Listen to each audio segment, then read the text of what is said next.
question 2022 on EMF.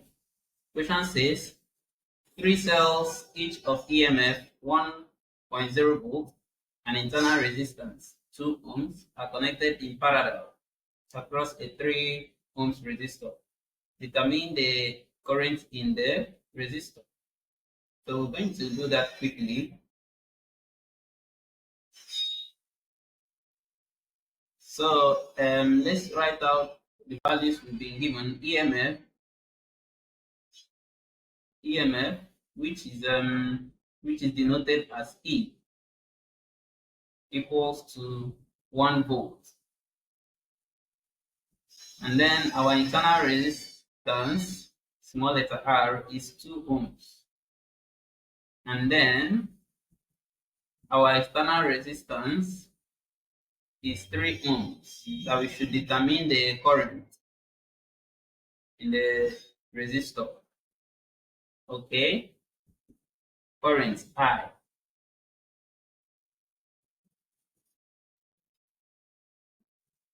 So first we're going to sketch the description we are being given. So they said that these 3 cells are connected in parallel.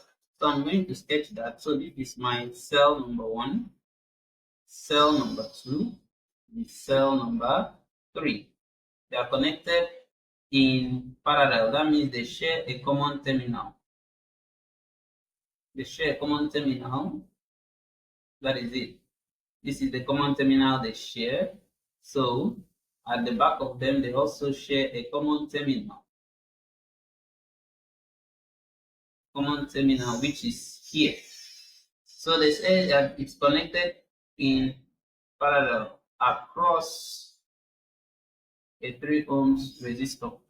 So that's the external resistance there that I've sketched here, 3 ohms. So here the EMF is 1 volt, 1 volt, and 1 volt, and each of them internal resistance is 2 ohms, 2 ohms, and 2 ohms. So we are to calculate the current I. Okay, close this way. We are to calculate the current I that flows through this resistor here, which is this I here. So now our expression for EMF E equals to what? The current. You open bracket, external resistance plus what?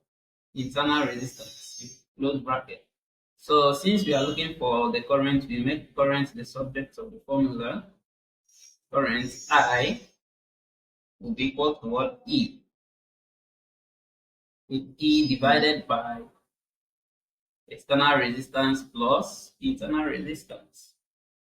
Now, let's not rush things. I know some people will just go ahead and start inputting. Put 1 here, put 3 here, put 2 here. No, that will give you a wrong answer. Reason being that we are not talking about 1 cell here, we are talking about 3 cells here. And they are connected in parallel. So you have to find the equivalent resistance of their internal resistances. So we have to find what we call small r equivalent. So in that small r equivalent that we are going to input here. So let's evaluate for that first. So since there are 3 in parallel, 1 over r equivalent, small r equivalent will be what? 1 over 2 plus another 1 over 2 plus another 1 over 2, which is the same thing as 1 over 2 times 3 times 3. That is 1 over 2 in 3 places. And that will be what? And that will be 3 over 2. So let's continue. That will be 3 over 2. So now if we take reciprocal of that, that's we have the 1 over r equivalent equals to 3 over 2.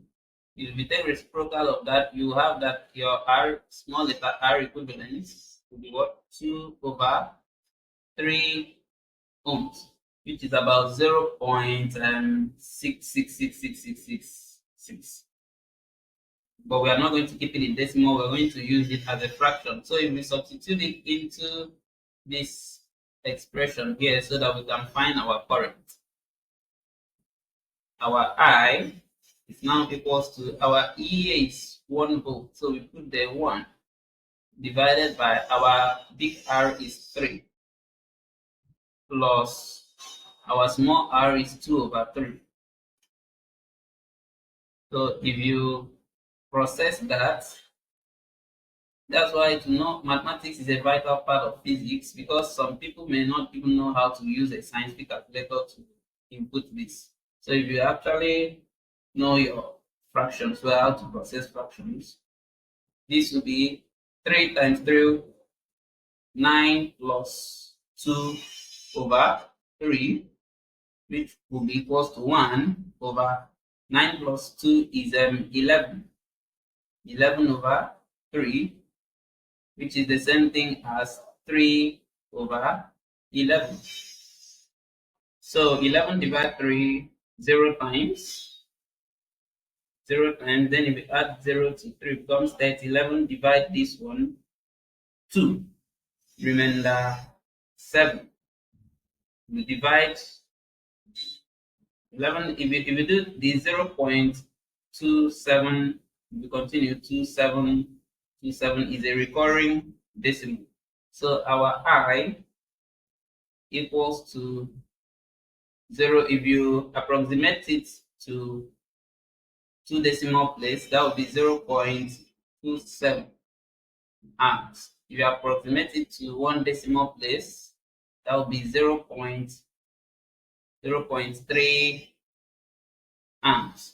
So the answer to this question is 0.3 amps. So the current that will flow through that resistor is 0.3 amps. Which option is that?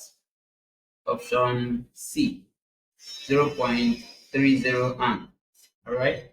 Thank you.